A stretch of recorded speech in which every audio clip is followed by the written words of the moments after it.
Welcome back everyone for another monthly development update for the upcoming dark fantasy RPG, Tainted Grail, The Fall of Avalon.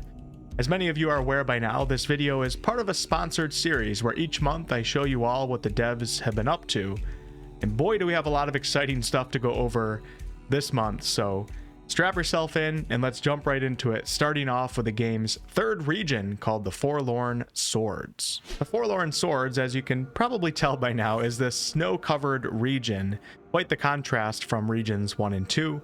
It's inhabited by the wild Delriata tribes. As you journey through these white peaks, you'll be uncovering the history, tradition, and conflicts that have long placed the Delriata at odds with Camelot. Now, the Delriata are deeply connected to the mystical giants, which certainly adds some intrigue to this region, and they live in scattered villages across the region with their capital set in the Mayfair Mines, which is an old mine that serves as a central and ceremonial hub. And you, the player, will be encountering representatives from 5 tribes whose fate you may actually have the power to shape. There's a ton of really cool locations here, and I do have my cheat codes enabled right now, so if the devs let me keep this in the video, we're going to go ahead and just fly straight up in the sky so you can get an idea how big this area actually is. And you can't even see most of it just because it's so foggy out right now. And moving on to the addition of an actual photo mode, which all I have to do is hit escape and click on photo mode, and this will allow you to fully appreciate and showcase your custom character styles in the best light and environment that you can find. As you can see here, we can see this new armor set that my character has on. I'll talk about that here shortly. You can really set up your character for some awesome shots. It's really important to note though that this is not the addition of a third-person gameplay option. This is only a photo mode. But man, look how cool this looks right here. Beautiful, but terrifying. Up next, and I got you guys in the gameplay testing arena here, is one of the cutest, most adorable creatures that you'll ever see, and that is Qrko. Hey, buddy. And once you find Qrko can actually stay with you forever, and Qrko is also immortal. However, you are certainly not. Let's give Qrko a little pet here. Hey, buddy, how are ya? Qrko can also perform a trick for us. What do you got? Oh, that is so cool. And I can command Qrko to stay here if I don't want Qrko coming with me into a certain area, or of course have Qrko follow me. Come on, buddy, let's go. Let's go on an adventure. The devs are actually really curious what you all think about Qrko, and if you have any ideas as to what you would like Qrko to be able to do, please let them know down below in the comments. Moving on to one of my favorite monthly topics, and that is new creatures. Oh my gosh. Are you gonna help me out, buddy? What you guys are looking at right now are Foredwellers, of which there is currently a Knight and Warrior variant. And the really cool thing about these creatures are that they have 4 arms, which is going to make combat more dynamic and of course more unpredictable. Look at these guys.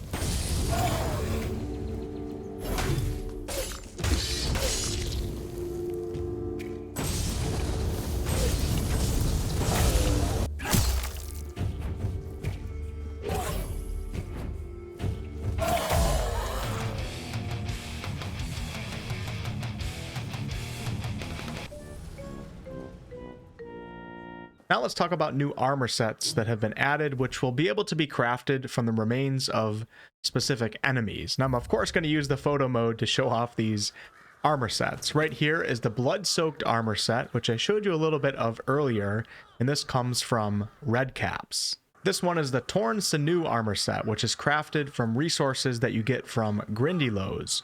Super cool looking armor set. The Ravenous set, which is one of my favorites, can be crafted from Shargs. Quite a formidable, intimidating armor set to run around with. And last but not least, we have the Frost Woven armor set, which can be crafted from killing Ice Weavers.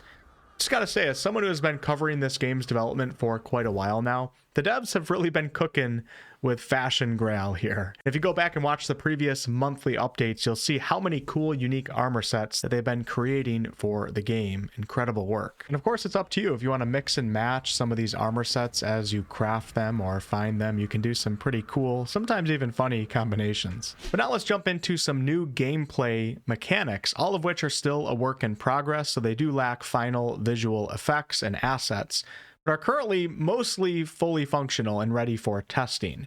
As of right now, the devs are working on a revamped throwable system, a brand new wand system, and the introduction of soul cubes. And let's start off with the throwables. So throwables are the devs' way of supporting one versus multiple opponents combat situations, especially for melee-focused players who oftentimes may find themselves surrounded by multiple enemies. So if you have a throwable, it will be equipped in a quick slot just like you do with potions. And when you use your quick slot key and the throwable is selected, it'll be activated instantly. Throwables are multifunctional as they can be used to deal damage, apply status effects, create AoE effects, and also provide ever so useful crowd control. Now, the throwables that have been added include Booming Flare, which creates an 8-meter radius explosion of light which blinds all targets. The Breath Stealer throwable causes enemies within a 5-meter radius to lose a portion of their max stamina. The Ephemerate Crystal banishes a target, making it disappear for a limited amount of seconds. The Flaming Concoction covers its impact area in flammable liquid. The Orb of Vortex pulls targets towards the point of impact, allowing for a massive amount of damage if you use something that is AoE based. And we have Siphon Bombs, which restore mana to you, the player, with more mana being restored the more enemies that are hit. Throwables can be especially useful for non-magic users and non-ranged players, as they can be a huge help in handling groups of enemies. Moving on to wands, which are more so designed to passively enhance spellcasting rather than directly attacking. Wands are held in one hand and can deal minimal damage, but their real use is enhancing spells cast with your other hand. There's no activation required. The enhancing will passively occur if you have the wand in your other hand, and wands also don't consume resources, but they do provide passive buffs. Some wands will trigger effects on block, parry, or even attack. This is always tied to mana and spell power. A variety of different wands have been added. We have the Old Tree Staff, which makes it so when you cast spells, there's a 50% chance to restore half of the mana spent.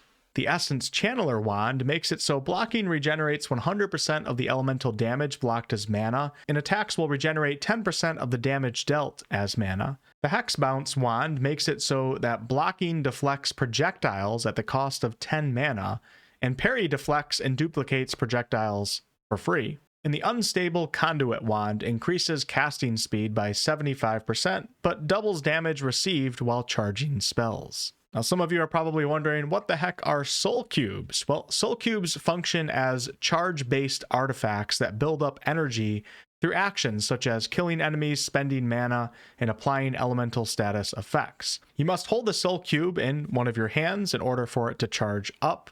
And once fully charged, players can then unleash powerful effects which range from buffs and damage to summoning unique allies. Some of the new soul cubes include the Undying Watch, which summons an undead Camelot defender for 30 seconds. Pretty awesome. The Wailing Gale summons a tornado, pulling in enemies within 5 meters. The Prism of the Maelstrom creates an explosion, dealing 150 damage and applying random elemental statuses to all nearby enemies. And the Pyrocast Core Soul Cube, which summons a burning rain of fire over an area for 12 seconds. Like I mentioned earlier, the mechanics and the final visual assets are missing here, but throwables, wands, and soul cubes are already, for the most part, fully functionable. Our next topic is about new shrines that have been introduced to the game, each offering unique interactions and rewards. Now, I did talk a little bit about shrines in a previous update video. Most of the shrines were not ready to be shown off just yet. This right here is the Hunting Shrine, where players can offer items related to a specific animal or creature, such as deer hides at a deer shrine, in exchange for permanent stat boosts. Druidic shrines allow players to offer any animal part in exchange for a small amount of XP gained, as well as having your health restored.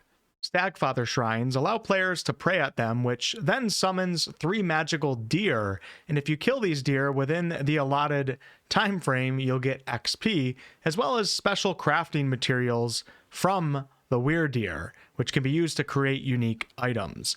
Do note that if you fail to defeat the 3 deer within the allotted time, you'll be able to try again at a later time. And on to the final few quick topics here, starting with lighting and post-processing improvements. So the devs have been working on enhancing the game's lighting and post-processing effects to help create a more immersive and visually polished experience. If you've been keeping track of the game's development, you can see right here some noticeable improvements that have been aimed at improving atmosphere, depth, and just overall visual quality, and more improvements to come. Also, a huge batch of new music is incoming to the game. This is music to my ears. So we all get to look forward to a fresh and expanded OST, which is very important for games that focus on immersion like this one does. And last but not least, in last month's video, I mentioned the ghostly stag in the plains of Region 2, but it was not quite ready to be shown off. If you don't want to see this mystical creature, just close your eyes. The video is almost over here. 3, 2, 1. And here we have it, the beautiful ghosts of Christmas past wandering the vast plains. Beautiful creature. And that's going to be it for this monthly development update. As always, if you would like to participate in early access, the game is available for purchase. And thank you all so much for watching. Qrko and I hope to see you on the next update.